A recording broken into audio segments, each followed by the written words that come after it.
पितुर्गृहीमहे वयं देवस्य भोजनं जगभद्रं तन्नः। प्रणिपात पिताश्री। कल्याण। मेरे जीवन के अंधकार में आपके स्मरण ने सदा ही मेरा मार्ग प्रकाशित किया है, किंतु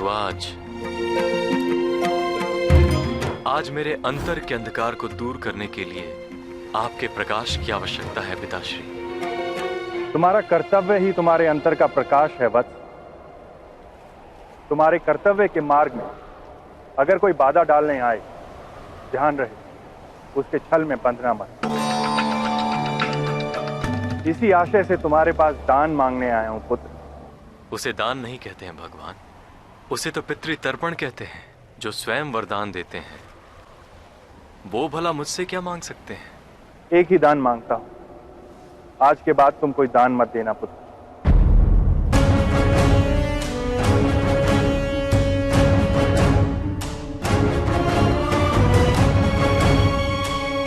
मेरा ये प्रण है पिताश्री कि प्रातःकाल सूर्य अर्घ्य के पश्चात मेरे अधिकार में है ऐसा कुछ भी मुझसे मांगा जाए तो वो मैं अवश्य देता हूं।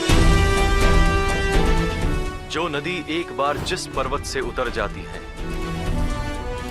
वो पुनः उसी पर्वत पर नहीं चढ़ती। मैं भी अपने प्रण का त्याग नहीं कर सकता पिताश्री। वैसे जिसका रक्षण स्वयं आप कर रहे हो उसके साथ भला कौन छल कर सकता है? मत भूलो कि तुम्हारे शत्रु भी देवताओं के प्रसाद ही हैं,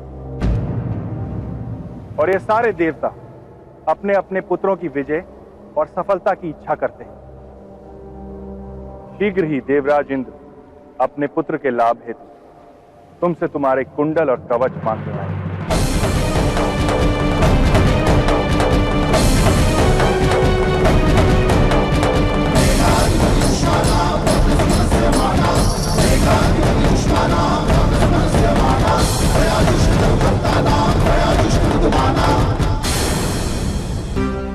मेरा कवच और मेरे कुंडल?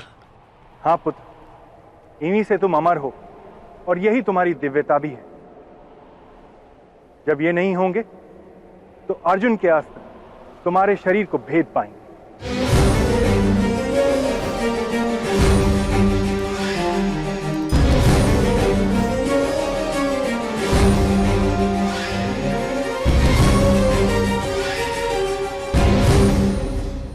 किंतु अर्जुन के अस्त्र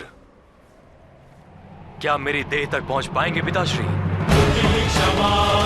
पत्थर में यदि भगवान की मूर्ति बनी हो तो वो पत्थर की दिव्यता है, उसकी कठोरता नहीं। मेरा सामर्थ्य मेरे बाहुबल में है, मेरी धनुर्विद्या में है पिताश्री।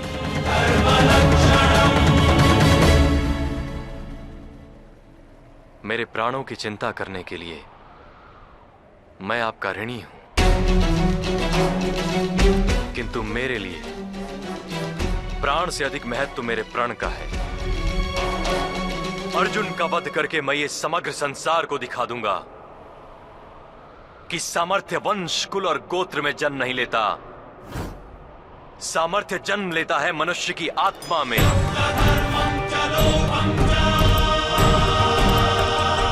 यदि देवराज इंद्र भी ये नहीं जानते और उनके पुत्र को भी मेरी धनुर्विद्या से अधिक भय मेरे कवच का है, तो मैं अपने इस कवच को बिना मांगे ही उतार देने को सज्ज हूं पिताश्री।